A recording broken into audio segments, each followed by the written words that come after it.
Bienvenue Raphaël Liogier. Alors vous êtes professeur à Sciences Po, Aix-en-Provence. Vous êtes également professeur au Collège international de philosophie à Paris. Vous êtes l'auteur de cet ouvrage, Le complexe de Suez, le vrai déclin français et du continent européen, paru aux éditions Le Bord de l'eau. Alors première question Raphaël Liogier, est-ce que vous avez été surpris par l'ampleur des attentats du 13 novembre? Ah bah, si vous voulez, par l'ampleur, oui, j'ai été surpris comme tout le monde, parce que c'est quand même l'horreur. C'est une sorte de... Là, on peut dire qu'on est dans une logique de massacre, et plus dans des attentats ciblés. En plus, il y a un niveau de préparation, de logistique, qui était, il faut le dire, assez impressionnant. Néanmoins, est-ce que je suis surpris sur le fond? Sur la forme, oui. Mais sur le fond, je ne suis pas surpris, puisque il est clair que depuis janvier, je pense, moi, qu'on n'a pas pris les bonnes mesures en termes même de renseignement. Moi, je plaide pour une réforme du renseignement français, de la culture du renseignement français. Voilà. C'est-à-dire les bonnes mesures?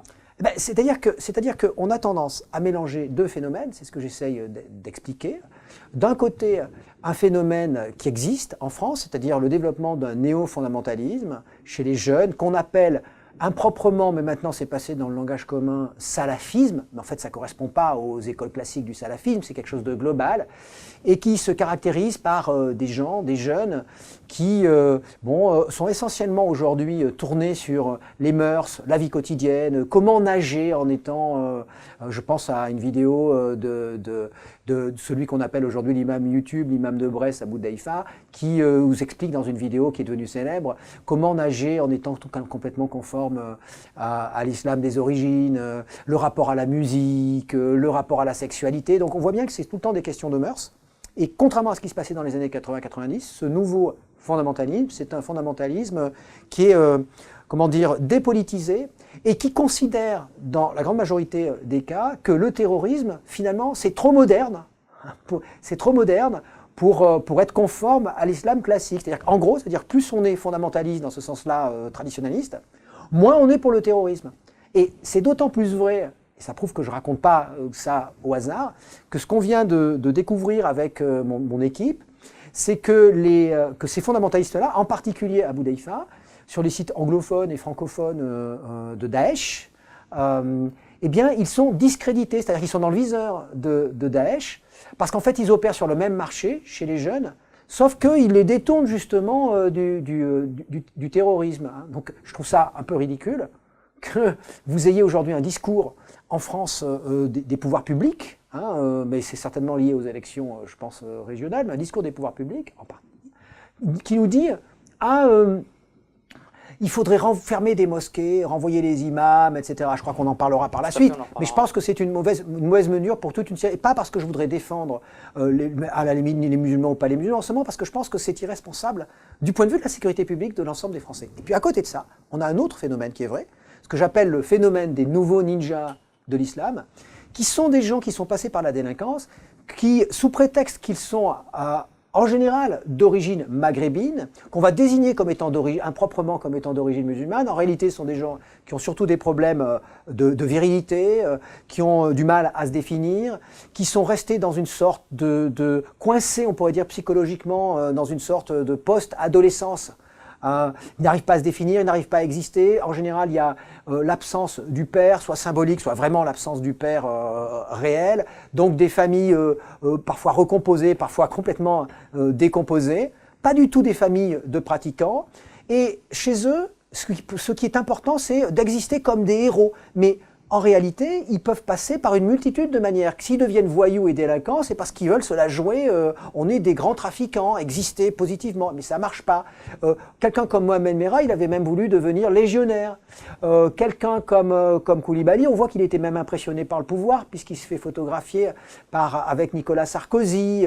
Ces gens peuvent être impliqués dans des affaires qui ne sont pas du tout conformes à l'islam traditionnel, encore moins à ce qu'on appelle le salafisme ou le fondamentalisme, du genre des affaires de pornographie, comme les frères Kouachi. Vous voyez, donc on a ces profils-là, et là on a à nouveau ce type de profil, et à un moment donné, ces gens-là ne sont pas endoctrinés, ils sont seulement embrigadés, c'est-à-dire ils sautent sur le djihad, sans passer par la case islam, et ensuite, ça ne veut pas dire qu'ils ne deviennent pas fondamentalistes, parce qu'ils prennent une posture fondamentaliste, ils vont en Syrie, ils reviennent, et ils sont dans cette espèce de désir de vengeance. Donc il y a ces deux phénomènes. Le problème, c'est que ces deux phénomènes, ils ne sont pas vus de façon distincte, et c'est ça la grande erreur des renseignements français. Oui, puisque vous parlez d'un djihadisme sans islamisme. Oui, c'est-à-dire que mon collègue Farhad Khosrow-Kavar a parlé de l'islamisme sans islam dans les années 90, c'est-à-dire de l'idéologie politique, et c'est vrai que la grande période d'Al-Qaïda, d'émergence et puis ensuite de développement de ce djihadisme-là, c'est une période très idéologique où le terrorisme était fondé sur la cohérence islamiste, c'est-à-dire sur l'islamisme au sens idéologique du terme. Bon, avec une certaine lecture du Coran, avec des gens qui étaient très cultivés. D'ailleurs, le profil des gens qui sont attaqués aux États-Unis, qui ont fait sauter les tours, sont des profils d'intellectuels, de gens qui avaient une formation idéologique très forte, qui ont pu aller dans des grandes universités. Rien à voir avec ce que moi j'essaye de décrire aujourd'hui comme étant très différent, c'est-à-dire cet embrigadement qui ne passe pas par l'endoctrinement idéologique. Sauf que tous les experts qu'on voit aujourd'hui à la télévision, la plupart des spécialistes, ou même des gens qui s'y connaissent en termes d'islam, on va dire, eh bien, ils focalisent sur cet ancien djihadisme. Et je crois que même les services des renseignements n'arrivent pas à comprendre ce qui se passe, et ils focalisent aussi sur ce terrorisme classique, si vous voulez. Alors que ça a changé, c'est pour ça que moi je propose de nouvelles méthodes, y compris dans les renseignements. On en parlera peut-être. Alors justement, quelles sont ces nouvelles méthodes que vous proposez ? Je vais vous dire, on voit bien qu'à court terme, lorsqu'on est dans l'action, ce qui se passe en ce moment, les renseignements fonctionnent assez bien, c'est-à-dire qu'on arrive à les suivre, ces djihadistes, une fois qu'ils sont avec leur kalachnikov, qu'ils essayent de se faire sauter, on voit que les renseignements français, les services de sécurité, la police, arrivent à faire quelque chose. Je veux dire même à court terme, à suivre les réseaux une fois qu'ils sont constitués, on y arrive aussi. Par contre, ce qui compte, c'est essayer de repérer le passage au djihadisme. Comment est-ce qu'on le devient? Et ça, on n'y arrive pas du tout. Et on croit que ça se passe dans les mosquées, alors que ça ne se passe plus dans les mosquées. On croit que ça se passe parce qu'il y aurait des prédicateurs fous furieux. Il y en a certainement des prédicateurs qui sont extrémistes, mais ça ne passe plus de cette manière-là. Ça passe par Internet et ça passe par cette espèce de désir de vengeance qui peut toucher n'importe qui et pas spécialement des musulmans du tout. Donc, quelle est la méthode? La méthode, c'est que on ne peut pas tout observer. Internet, c'est gigantesque. Aujourd'hui, les gens construisent leur identité plus seulement de façon stable dans l'école, ou alors à l'église, ou au temple, ou à la mosquée. Ils construisent plus seulement leur identité à l'armée, puisque d'ailleurs il n'y a plus de service militaire. Non, ils la construisent sur Internet. Il y a la globalisation. Ils peuvent avoir des identités multiples, et parfois, ça crée de la frustration. Ça crée des pulsions de mort, du désir de vengeance. C'est très très complexe. C'est pour ça qu'il y a une discipline qu'on appelle les Identity Studies aux États-Unis et au Royaume-Uni et dans le monde anglo-saxon, qui consiste à essayer d'étudier tout ça en même temps, dans sa complexité. Et pour ça, il faut des psychiatres, il faut des sociologues, des anthropologues, des politologues, effectivement aussi des islamologues, mais pas seulement, il ne faut pas focaliser seulement sur l'islam, pour comprendre ce qui se passe, même des juristes, pour comprendre ce qui se passe. Or, en France, personne ne travaille sur ces sujets. C'est pour ça que moi j'avais proposé, à moyen et long terme, de créer un observatoire national des identités, que j'aurais appelé pluridentité. Ça servira à quoi? Ça servirait à comprendre ce qui se passe, pas seulement dans les quartiers dits populaires, mais un peu partout. Comment est-ce que les gens peuvent se sentir frustrés? Comment est-ce que fonctionne ce désir de vengeance? Et là, progressivement, on saurait où ça se passe, on ne serait pas dans les préjugés sur la laïcité, l'enseignement de ceci à l'école, comment être un gentil musulman, faire un DU qui n'intéresse personne, vous voyez, on ne serait plus dans cette perspective-là, on saurait où ça se passe. Alors, je ne dis pas qu'on serait arrivé à régler ce qui s'est à comprendre, enfin, qu'on serait arrivé à empêcher ce qui s'est passé, puisque le processus est déjà engagé, il faut être modeste. Néanmoins, on se serait donné les moyens de comprendre ce qui s'est passé. Et je vais vous dire, alors, je suis tout à fait, à l'aise de dire ça sur Ouma TV. L'utilisation des sciences sociales pour arriver à comprendre ce qui se passe, en particulier sur Internet. Parce que comme on ne peut pas tout lire, on sait qu'il faut être qualitatif, sinon on perd le fil. Eh bien, c'est ce que font les renseignements aujourd'hui, qui sont parmi les plus sophistiqués de la planète. C'est ce qu'on commence à faire aux États-Unis parce qu'ils ont tiré la leçon du 11 septembre, ils écoutaient tout, ils observaient tout, mais ça revenait à ne rien observer et à ne rien savoir finalement. Donc il faut cibler, il faut essayer de comprendre cette géographie d'Internet. Ils font appel aux sciences sociales. Et comment fonctionnent les services secrets israéliens? Là aussi comme ça. C'est-à-dire qu'ils font appel aux sciences sociales. Donc je pense qu'en France, il faudrait faire cet observatoire national des identités, pas pour être angélique, mais pour être pragmatique. Et ce faisant, c'est vrai que ça serait un effet collatéral positif. Peut-être que ça nous permettrait de sortir de nos préjugés et de focaliser sur les voiles, les barbes, c'est-à-dire ce qui a l'air de nous angoisser parce qu'on pense qu'on est encerclé, que nos valeurs sont en danger. Et au lieu de focaliser là-dessus, sur nos angoisses, on focaliserait là où est le danger réel. Alors on va parler de Daesh. Sur Daesh, vous dites que Daesh inscrit son action dans un marché global de la terreur dont il cherche à prendre une part.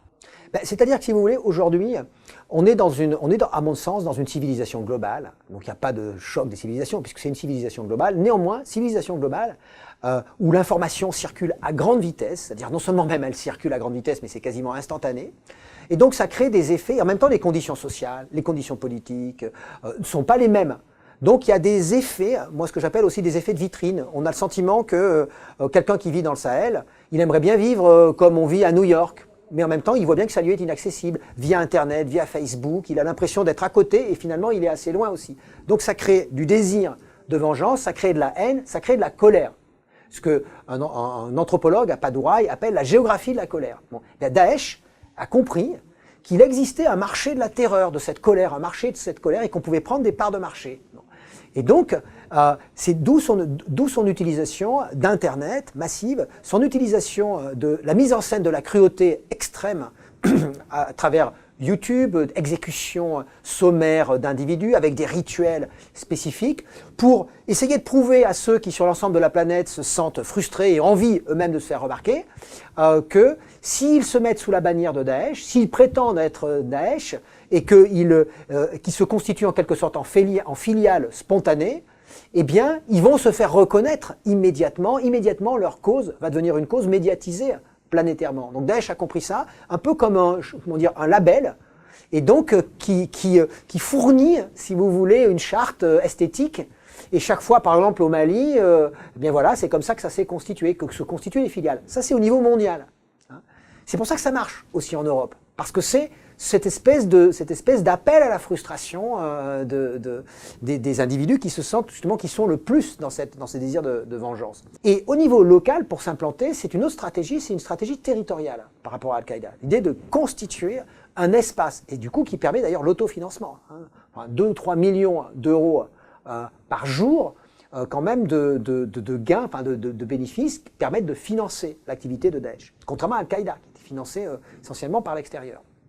Et donc, comment s'implanter ? Cette fois, il fallait jouer sur les frustrations des populations locales. Les populations locales, elles sont essentiellement sunnites. Donc, et elles se sentent oppressées elles sont majoritaires, elles se sentent oppressées par la minorité chiite, et en particulier alaouite en Syrie, au pouvoir avec Bachar el-Assad et le parti Baas depuis plusieurs générations. Et sachant que, ensuite, plus récemment, Bachar el-Assad a été vraiment un dictateur sanguinaire, je veux dire vraiment totalitaire, au sens de gazer une grande partie pas une grande partie de sa population, mais énormément de gens. Donc, ça veut dire qu'on se trouve dans une situation où le modèle même a changé, idéologique. Au lieu de dire le vrai islam, le pur islam, seulement l'islam, comme Al-Qaïda, ça va être le vrai islam, c'est seulement le sunnisme.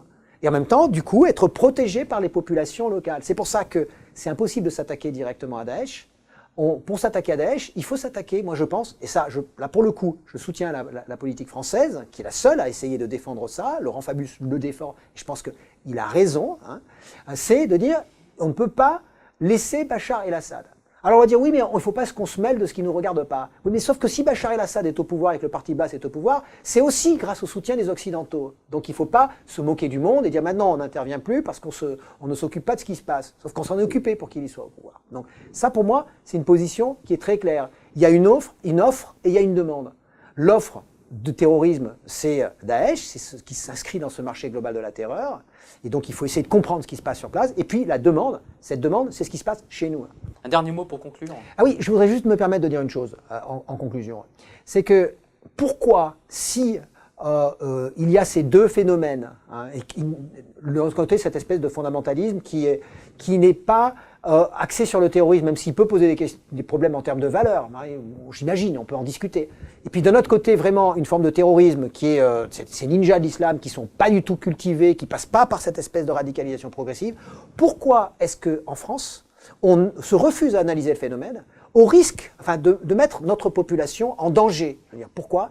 Eh bien justement en raison du complexe de Suez, ce que j'appelle le complexe de Suez, c'est-à-dire cette espèce de sentiment de déclin, ce sentiment d'encerclement qui fait que les Européens qui ont été le centre de gravité de l'humanité n'acceptent pas d'être ce qu'ils sont aujourd'hui, c'est-à-dire un continent comme les autres. Et donc c'est à Suez, en 1956, où ça a commencé. C'est pour ça que je parle de ça, parce que ça a commencé à Suez en 1956, parce que c'est pour la première fois à Suez qu'a été employée, à l'occasion de Suez, l'expression de choc des civilisations, par Bernard Lewis, lorsqu'il analyse le conflit de Suez.